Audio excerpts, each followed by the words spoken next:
साधु साधु साधु। नमो तस् भगवतो अरहतो सम्मा सम्बुद्धस्स। नमो तस् भगवतो अरहतो सम्मा सम्बुद्धस्स। नमो तस् भगवतो अरहतो सम्मा सम्बुद्धस्स। साधु साधु साधु। पूजनीय कल्याण मित्र गुरुवंती जी को हमारा प्रणाम है। साधु साधु साधु। श्रद्धावान उपासक उपासिकागण, हम लोग अभ्यास कर रहे हैं लाभ सत्कार संयुक्त का, जिसमें भगवान बुद्ध जी ने इस लाभ सत्कार को, कीर्ति प्रशंसा को भिक्षुओं के लिए हानिकारक बताया है। यह धर्म से विमुख कराने वाला कारण है करके बताया है, जिसको हम अभ्यास कर रहे हैं। संयुक्त निकाय की दूसरे पुस्तक में आता है यह लाभ सत्कार संयुक्त, उसका पहला वर्ग, उसमें से 8वां सूत्र आज हम लोग अभ्यास में लाएंगे। इस सूत्र का नाम है सिंगाल सूत्र। ठीक है, सिंगाल सूत्र। भगवान बुद्ध जी ने यह उपदेश भी श्रावस्ती में विराजमान होते समय ही भिक्षु संघ को आमंत्रित कर कर सभी भिक्षुओं को बुलाकर उपदेशित किया है। भगवान बुद्ध जी कहते हैं भिक्षुओं को, दारुणो भिक्खवे लाभ सत्कार सिलो को। भिक्षुओं, ये लाभ सत्कार जो है यह बड़ा दारुण है, कटुको, बड़ा कटुक है, फारुसो, बड़ा तीक्ष्ण है, बड़ा ही आ, व्यक्ति को छिन्न भिन्न कर दे, इस तरह का भाव रखने वाला है। हम्म। उसके बाद कहते हैं कि अंतराय को अनुत्तरंग योगक्षेमस अधिगमाय। अंतरायिक धर्म है। अंतरायिक धर्म यानी अंतराय यानी बाधा उत्पन्न करने वाला, व्यत्यय उत्पन्न करने वाला। तो ये जो लाभ सत्कार कीर्ति प्रशंसा है, यह अंतरायिक है निर्वाण की प्राप्ति के लिए। यदि कोई भिक्षु मुक्त होना चाहे, निर्वाण को पाना चाहे, तो उस भिक्षु को लाभ सत्कार कीर्ति प्रशंसा से परे होना आवश्यक है। अन्यथा जो कोई व्यक्ति इसमें फंस जाए, उसका बाहर निकलना बड़ा मुश्किल हो जाता है। भगवान बुद्ध जी बड़ा सुंदर उपदेश देते हैं। भगवान कहते हैं, उदाहरण के साथ में भगवान बताते हैं ये बात। कहते हैं भगवान, असुत्थनो तुम्हें भिक्खवे। भिक्षु, क्या तुमने सुना है, रत्या पच्चुस समयं, रात्रि के मध्यम याम में हो या फिर अंतिम में, जरा सिंगालस वस्समानस साति। बूढ़ा हम उसको क्या कहते हैं, हाँ,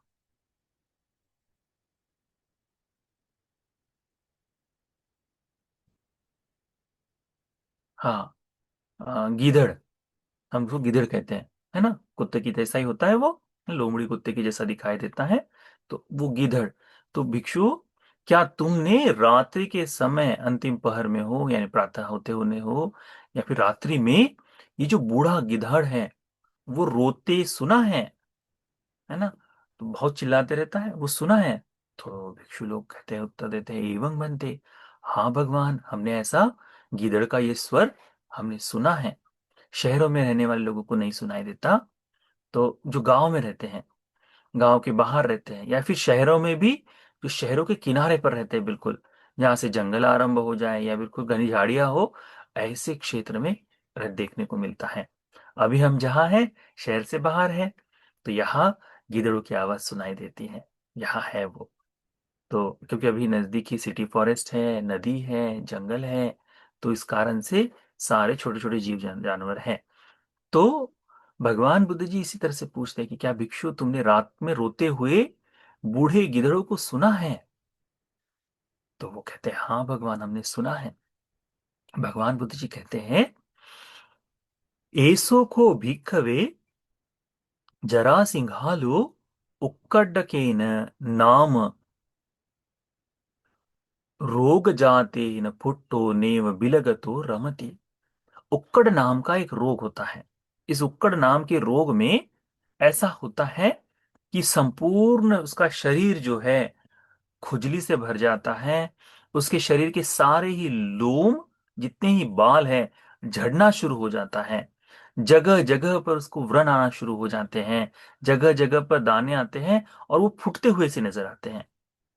तो उसको उसके ऊपर मक्खियां बिन बिनाना हो या हल्की सी हवा भी चले, तब भी वह तब भी वह पीड़ित होता है वह।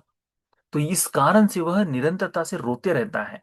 ठीक है। तो उक्कट नाम का रोग जो है वो इस तरह का होता है।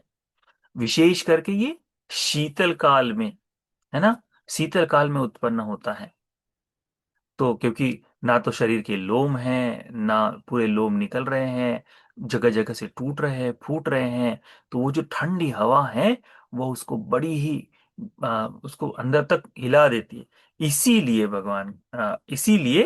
उस रोग को उक्कट का नाम, उक्कडक नाम का रोग कहते हैं। तो यह जो रोग हो जाने के बाद ये बूढ़ा सिंगाल, बूढ़ा गीदड़ इस तरह से रोता है। तो ये जो रोता है तब इस रोग के कारण नीव बिलगतो रमते, उनकी जो मांद है उस मांद में भी उसका मन नहीं लगता। न रुक्ख मूलगतो रमते, और ना ही वो जंगल में वृक्षों के नीचे उसका मन लगता है। ठीक है। यानी वहां बैठ ही नहीं पाता ज्यादा समय तक। न अज्जो कांसगतो रमति, और ना ही खुले आसमान के नीचे आराम से रह पाता है। ये न गच्छति, जहां जहां जाता है। यत्थ यत्थ तिष्ठति, जहां जहां बैठता है। जहां जहां जहां खड़ा होता है, रुकता है। यत्थ यत्थ निसीदति, जहां जहां बैठता है। यत्थ यत्थ निपज्जति, जहां जहां लेटता है ना।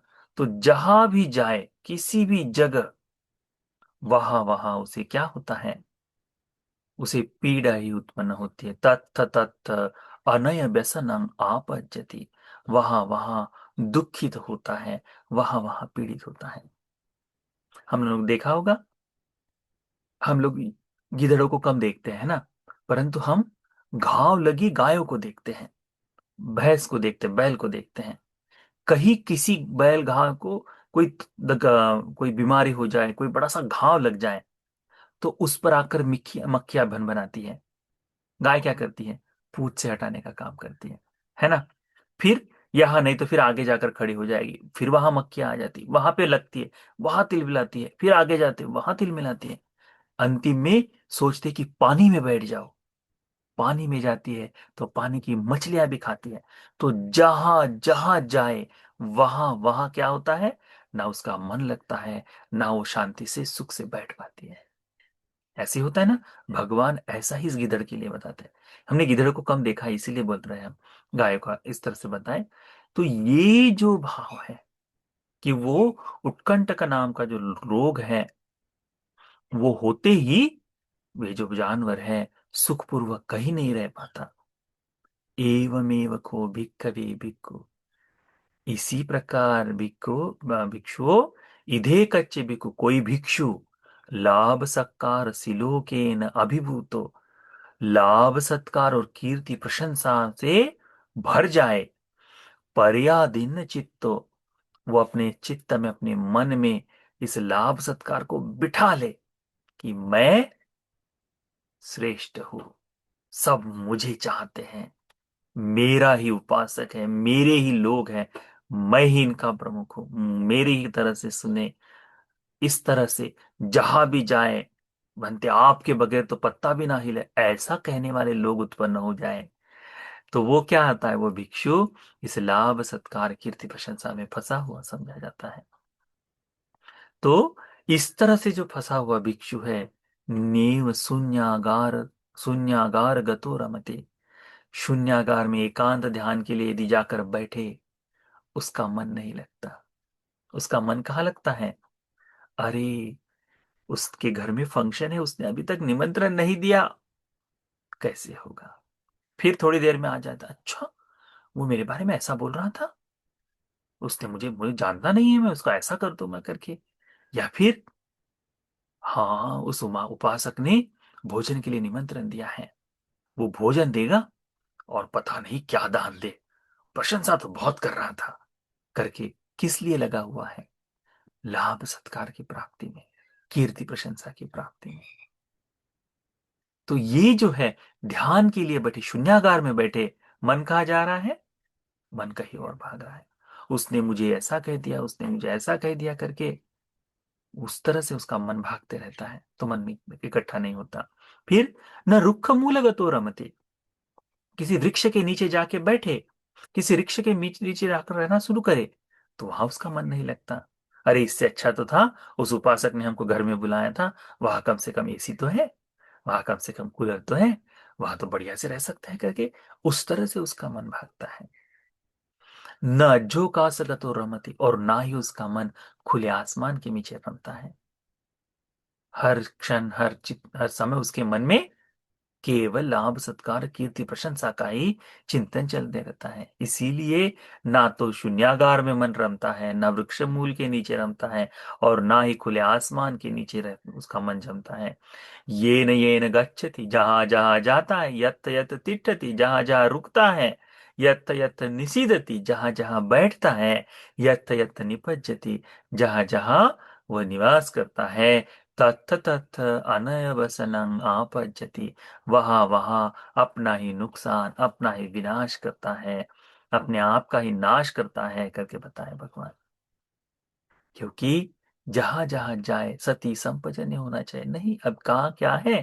केवल और केवल लाभ सत्कार कीर्ति प्रशंसा उसके मन में बैठ गई है। एवं दारुणों को भिक्खवे लाभ सत्कार सिलो को, भिक्षु इस तरह से बड़ा ही दरुण, बड़ा ही कठोर, बड़ा दुख देने वाला ये लाभ सत्कार कीर्ति प्रशंसा है। कटुको, कटुक है, पीड़ादायी है। फरुसो, तीक्ष्ण है, चुभने वाला है। क्या ये लाभ सत्कार कीर्ति प्रशंसा?